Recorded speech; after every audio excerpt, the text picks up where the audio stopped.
menjawab apakah itu ada kaitan atau tidak, saya kira yang paling penting untuk menjadi pijakan melangkah adalah informasi yang bisa digali lewat keluarga. Pertama yang menjadi pertanyaan kami adalah bahwa mengapa jenazah itu segera dimakamkan. Berdasarkan pengalaman saya mengikuti berbagai proses kematian seseorang itu, ada yang memang keluarga meyakini bahwa itu betul-betul kematian natural, seperti kalau dipinjam.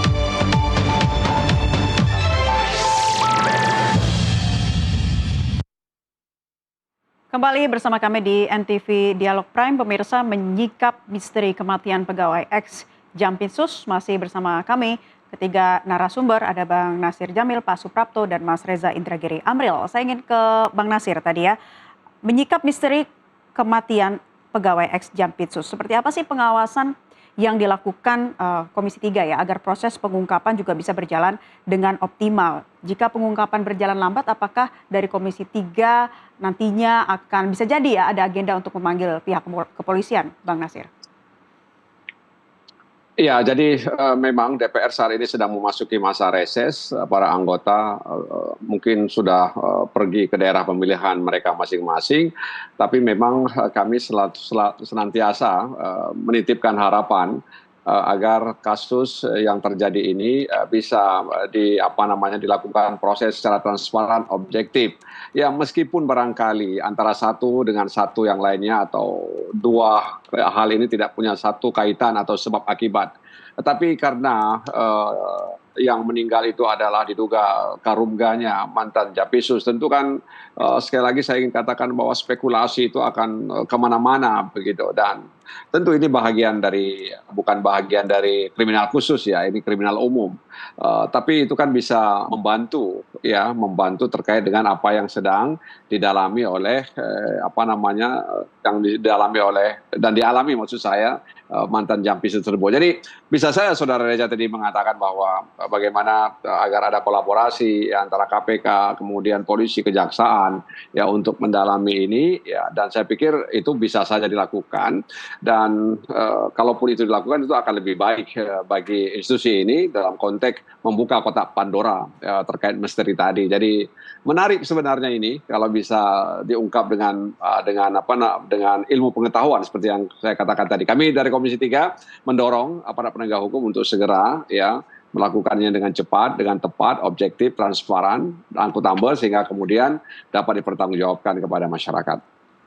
Oke, Pak Suprapto, saya ingin kembali menanyakan perspektif Anda ya dari sosiologi kriminal. Bagaimana melihat kasus ex Jampitsus yang baru awal mencuat beberapa waktu setelah penggeledahan, kemudian diikuti oleh kematian pegawai yang diduga adalah kepala rumah tangganya sendiri? Ya, baik. Jadi sebelum menjawab apakah itu ada kaitan atau tidak, saya kira yang paling penting untuk menjadi pijakan melangkah adalah informasi yang bisa digali lewat keluarga. Pertama yang menjadi pertanyaan kami adalah bahwa mengapa jenazah itu segera dimakamkan. Berdasarkan pengalaman saya mengikuti berbagai proses kematian seseorang itu, ada yang memang keluarga meyakini bahwa itu betul-betul kematian natural, seperti kalau dipinjam istilahnya Pak Reza gitu ya, sehingga tidak perlulah ada otopsi atau apalagi ekshumasi gitu. Kemudian yang kedua, ada juga istilah bahasa Jawa, apapun penyebab kematiannya nggak usahlah diotopsi. Aku tidak mau anak kami, keluarga kami badannya diedet-edet dalam bahasa Jawa, atau diatulah ya gitu ya, di laboratorium. Lalu yang ketiga, ada kemungkinan memang ada intimidasi. Nah, supaya keluarga ini bisa menyampaikan secara jujur, menurut saya memang harus digali dulu lewat ini, supaya jujur. Ada kemungkinan perlu saya kira bantuan dari LPSK supaya di dalam memberikan keterangan itu betul-betul tidak ada beban gitu. Apakah memang kenyataannya adalah kematian natural atau tidak. Karena sekali lagi, kebetulan kedudukan dia adalah mantan kepala keluarga di seseorang itu ya Pak Febri itu, sehingga spekulasi bermacam-macam. Tetapi kalau itu ditelusuri secara cermat, saya kira akan menjadi lebih jelas apakah dia betul-betul dibunuh gitu atau penyebab yang lain. Andai kata yang kedua suicide pun gitu, maaf ketiga ya, karena yang kedua tadi accident, suicide pun juga perlu dipertanyakan juga kenapa dia harus bunuh diri, jangan-jangan karena ada tekanan-tekanan. Nah ini sebetulnya secara sosiologis itu juga bisa ditelusuri melalui pihak-pihak yang dekat dengan dia. Baik, Demikian. Mas Reza, pihak-pihak yang dekat dalam hal ini keluarga juga salah satunya menjadi hal yang penting untuk ditelusuri. Bahkan tadi kalau kata Pak Suprapto, libatkanlah LPSK. Ya, apa yang dikatakan Pak Suprapto itu diistilahkan sebagai otopsi psikologis sesungguhnya. Ya. Walaupun secara spesifik otopsi psikologis memang diprioritaskan untuk memastikan apakah seseorang meninggal akibat bunuh diri atau bukan. Sebetulnya spesifik di situ. Tapi bagi saya oke-oke saja. Jadi otopsi psikologis sendiri dilakukan dengan dua metode. Metode pertama tadi sudah dielaborasi oleh Pak Suprapto secara komprehensif ya. Melibatkan significant others, orang-orang yang dianggap signifikan dalam pengertian orang yang mengetahui bagaimana kondisi kesehatan almarhum, keseharian almarhum, permasalahan-permasalahan yang dihadapi oleh almarhum, cara berpikir, cara beradaptasi almarhum, dan seluk-beluk kehidupan almarhum itu ditanyakan ke orang-orang yang dianggap tahu, baik itu teman akrab, istri, anak-anak, orang tua, atau siapapun yang sekali lagi dianggap tahu. Atau dengan metode yang kedua, yaitu dengan melakukan pengecekan dokumen. Di dalam BPJS misalnya, apakah diketahui selama ini almarhum memiliki riwayat penyakit tertentu? Dan apakah riwayat penyakit tertentu itu pula yang mengakibatkan almarhum meninggal dunia? Dan seterusnya, dan seterusnya. Obat-obatan apa yang diresepkan kepada almarhum? Dan adakah kemungkinan almarhum tidak taat dalam mematuhi instruksi dokter untuk mengonsumsi obat yang telah diresepkan, dan seterusnya, dan seterusnya. Nah, dua metode ini bisa digunakan di samping otopsi, itu menurut saya yang harus paling dikedepankan, guna menakar atau memastikan bahkan apa gerangan penyebab kematian almarhum. Sekali lagi, kematian almarhum ini betul-betul berada dalam domain otoritas penegakan hukum hanya ketika bisa dipastikan bahwa almarhum meninggal akibat perbuatan orang lain. Karena itulah pidananya. Ya. Tapi kalau almarhum meninggal bukan akibat perbuatan orang lain, praktis kerja kepolisian cukup sampai di situ saja. Oke. Ditambahkan lagi Pak Suprapto, selain tadi yang apa Anda dan juga Mas Reza sampaikan menjadi penting untuk adanya otopsi psikologis begitu ya, dilihat dari kacamata psikologi forensik. Seberapa penting juga memastikan siapa yang pertama kali misalnya ya menemukan korban, memesan ambulans, siapa saja yang mengantarkan korban ke rumah sakit. Hal itu juga harus benar-benar detail didalami oleh pihak kepolisian.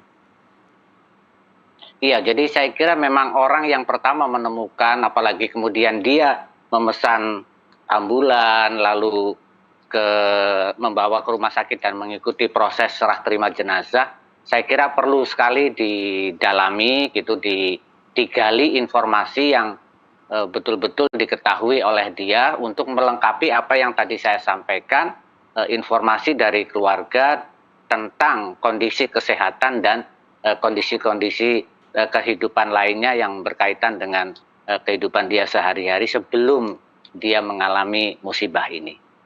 Demikian. Baik. Polisi juga tadi ya seperti yang sempat saya tanyakan ke Mas Reza juga ya berkaitan dengan kemungkinan adanya ekshumasi. Pak Suprapto memandangnya seperti apa? Ya, jadi kalau memang betul-betul melalui penggalian itu ada kecurigaan ke arah bahwa kematiannya itu disebabkan oleh orang lain gitu ya, bukan karena natural ataupun karena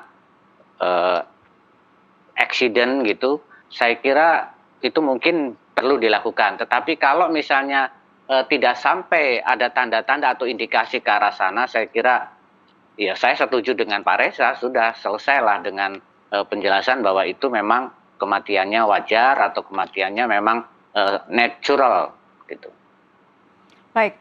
Bang Nasir, kembali lagi kepada Anda, seperti apa Komisi 3 bisa mendorong langkah cepat ya dari pihak kepolisian saat ini dalam menangani perkara? Bang Nasir? Ya, sepertinya kami mengalami gangguan sambungan ya dengan Bang Nasir Jamil. Saya ingin kembali ke Mas Reza ya. Ketika korban dikaitkan dengan sosok yang pernah berada di lingkungan penegak hukum, bagaimana penyidik bisa menjaga independensi agar tidak muncul persepsi ataupun konflik kepentingan? Korban apa? Saya orang yang mencoba menekuni disiplin psikologi forensik. Ketika digunakan kata korban untuk almarhum itu sudah punya makna tertentu itu. Ya. Ini korban apa? Ya, mohon maaf, maksud saya Sutrimo, almarhum Sutrimo. Ya. Baik. Semata-mata karena sekali lagi saya memilih untuk menjaga jarak dari kemungkinan almarhum bersangkut paut dengan kasus. Setuju Mas Reza. Mohon maaf, tadi saya salah mengatakan korban ya, karena masih dalam penelusuran pihak kepolisian saat ini. Jadi gimana Mas Reza? Pertanyaan saya sampai lupa. Bagaimana yang harus dilakukan oleh penegak hukum begitu, mengingat banyaknya persepsi yang muncul di publik saat ini, dan harusnya bisa tetap ya menjaga dan menunggu prosesnya, dan nantinya juga bisa menjaga agar tidak muncul pertanyaan atau macam-macam persepsi konflik kepentingan begitu. Di samping mengungkap suatu kasus hingga tuntas, yang pasti ditakar oleh publik adalah seberapa jauh transparansi otoritas penegakan hukum dalam menyelesaikan kasus. Transparansi itu bisa diupayakan dengan secara berkala melakukan konferensi pers misalnya, atau menyampaikan rilis untuk memastikan bahwa publik dari waktu ke waktu terus termutakhirkan informasi atau pengetahuannya tentang kasus yang sedang ditangani. Saya sungguh-sungguh khawatir kalau otoritas penegakan hukum sungguh-sungguh berfokus pada aspek ungkapan kasus, tapi cenderung abai untuk membuat publik tahu tentang apakah stagnan ataukah mundur ataukah maju proses pengungkapan kasus, itu juga tidak akan memberikan penilaian yang positif juga bagi otoritas penegakan hukum, terutama sekali oleh kepolisian. Itu satu hal. Ya. Yang kedua, bagi saya check and recheck sekaligus check and balances itu menjadi sangat krusial. Cara untuk merealisasikan check and recheck sekaligus check and balances itu adalah tadi usulan saya, tidak hanya kasus terkait dengan misalnya Asabri, Krakatau Steel, dan juga batubara, tapi diperluas ke kasus grand corruption lain yaitu BGN, Badan Gizi Nasional. Keempat kasus itu diselesaikan dengan pendekatan 3-4-5. 3, yaitu menghadirkan 3 lembaga, Kejaksaan Agung, Polri, dan KPK. Mudah-mudahan itu yang akan bisa sekali lagi merealisasikan check and recheck sekaligus check and balances. Bahwa mereka sungguh-sungguh semua terpadu dalam sistem peradilan pidana, sistem peradilan tindak pidana korupsi. Ya. Mudah-mudahan ini akan menjadi pilot project yang sangat ideal untuk menguraikan kekisruhan terkait dengan 4 kasus sekaligus kekisruhan terkait dengan indikasi gesekan yang kadung terjadi antar sesama lembaga penegakan hukum itu sendiri. Check and recheck sekaligus check and balances menurut saya menjadi kata kunci yang mudah-mudahan bisa direalisasikan. Baik, Pak Suprapto, ditambahkan check and recheck, check and balances, dan juga transparansi penegak hukum menjadi penting dalam hal ini. Iya, ada satu hal yang saya ingin sampaikan juga bahwa sangat mungkin pihak aparat penegak hukum sudah berusaha maksimal, sehingga saya ingin menghimbau juga kepada masyarakat itu untuk berpikir positif dulu lah, positive thinking gitu, karena kalau tidak itu akan selalu menimbulkan rasa ketidakpercayaan kepada lembaga. Yang kedua, saya ingin juga menyampaikan bahwa pihak kepolisian memang jangan single fighter ya, tetapi harus melakukannya secara sistemik dalam arti melibatkan berbagai pihak. Syukur-syukur kalau nanti ada pihak independen yang bisa dilibatkan sehingga bisa menambahkan apa yang tadi dinyatakan diusulkan oleh Pak Reza untuk menyampaikan transparansi atau laporan secara periodik. Itu jika kemudian ada pihak yang independen, saya kira itu akan sangat membantu membangkitkan kepercayaan masyarakat terhadap kasus ini. Baik, Mas Reza, silakan disampaikan apa yang ingin Anda tambahkan lagi kepada hal-hal yang kita harus ikuti proses hukumnya yang ingin disampaikan kepada masyarakat saat ini, Mas Reza. Sejauh yang bisa saya simak pemberitaan, pengungkapan 4 kasus plus sekarang juga terkait dengan meninggalnya almarhum Sutrimo sepenuhnya berada di tangan otoritas penegakan hukum. Padahal saya yakin betul bahwa pengungkapan kasus semaksimal mungkin melibatkan peran serta masyarakat. Kalau kita baca Undang-Undang Polri nomor 2 tahun 2002, sehingga saya nomornya itu ya. Di situ tercantum eksplisit bahwa kerja kepolisian memang melibatkan kemitraan dari masyarakat. Nah sekarang mari coba kita pancing. 4 kasus itu merupakan korupsi kelas tinggi. Grand corruption. Informasinya pasti banyak. Tinggal lagi bagaimana bisa dikumpulkan, lalu dianalisis secara rapi. Informasi banyak itu tersebar di mana? Saya yakin ada sekian banyak kalangan yang mengetahuilah seluk-beluk 4 kasus korupsi itu. Demikian pula perkiraan saya tidak sedikit orang yang mengetahui tentang kehidupan almarhum Sutrimo. Nah, pihak-pihak tersebut didorong atau diundang untuk memberikan informasi mereka kepada otoritas penegakan hukum sebagai bentuk pengungkapan kasus yang melibatkan kemitraan masyarakat. Kita cek 1 minggu, 2 minggu, 3 minggu, seberapa banyak kemudian anggota masyarakat yang mau berbagi informasi kepada otoritas penegakan hukum kita. Kalau ternyata masyarakat berbondong-bondong memberikan informasi, terlepas apakah informasi itu akurat atau tidak akurat, ya harap dimaklumi karena masyarakat adalah kaum awam, maka itu merupakan tanda positif. Bahwa keinginan untuk mengungkap atau memberantas korupsi kelas kakap di tanah air, memang betul-betul melibatkan partisipasi masyarakat. Tapi sebaliknya, 3 minggu kita menunggu karena tidak ada satu batang hidung pun yang memberikan informasi secuil apapun kepada otoritas penegakan hukum kita terkait 4 kasus plus meninggalnya almarhum Sutrimo, maka kita patut mengelus dada bahwa sungguhkah kita punya tarikan napas yang sama untuk memberantas korupsi di tanah air, terutama korupsi kelas kakap, korupsi yang dilakukan secara sistematik dan terencana, korupsi yang dilakukan oleh kalangan elit, mereka yang berpangkat tinggi, berkedudukan tinggi dan sejenisnya, dan korupsi yang menghasilkan kerugian negara pada level yang fantastis. Ini 3 indikator grand corruption atau high level corruption. Grand corruption atau high level corruption saya yakini hanya akan bisa dibabat habis-habisan ketika otoritas penegakan hukum kita sekali lagi punya upaya maksimal untuk melibatkan kemitraan masyarakat. Baik, terakhir ke Pak Suprapto, ini kan bisa saja publik menebak ya ini dan itu, ada banyak spekulasi. Nah ini juga karena mungkin tidak mendapatkan cukup informasi yang jelas. Sementara kasus terus berjalan dan ini begitu luar biasa begitu ya, melibatkan ex-Jampitsus. Bagaimana masyarakat lagi-lagi ya bisa diyakinkan, bisa diberikan kepercayaan bahwa pengungkapan akan bisa berjalan dengan transparan dan objektif, Pak Suprapto? Ya, ada 4 hal yang saya kira perlu dimunculkan ya. Yang pertama, saya tetap berharap bahwa masyarakat itu harus positive thinking dulu gitu. Kemudian yang kedua, pihak aparat penegak hukum itu bersikap transparan.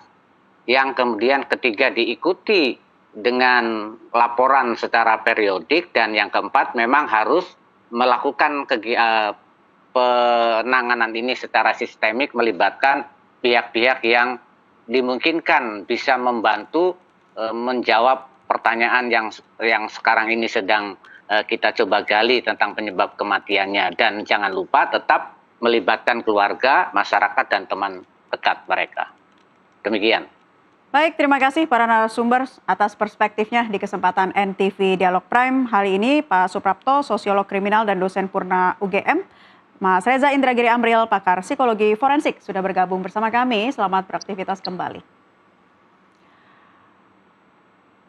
Pemirsa, tetaplah bersama kami. NTV Prime masih akan kami hadirkan untuk Anda dengan sejumlah informasi lainnya seusai jeda pariwara berikut ini.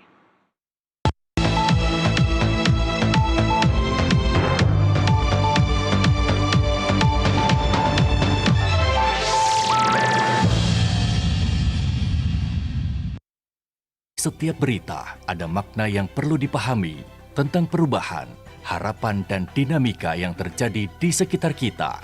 NTV Tonight menghadirkan rangkaian informasi pilihan yang aktual, bernilai, dan penuh inspirasi. Demo menuntut perbaikan ekonomi juga digelar oleh mahasiswa Universitas Islam Indonesia di Yogyakarta Senin 15 Juni. Saksikan NTV Tonight, Senin sampai Jumat jam 10 malam, live di Nusantara TV. Setiap hari dunia bergerak cepat. Dari meja redaksi kami sajikan berita dengan analisis yang jernih. 1.2 koma. Ya. Ini kan yang mulai Bung Abbas saja. Oh gitu. Prediksi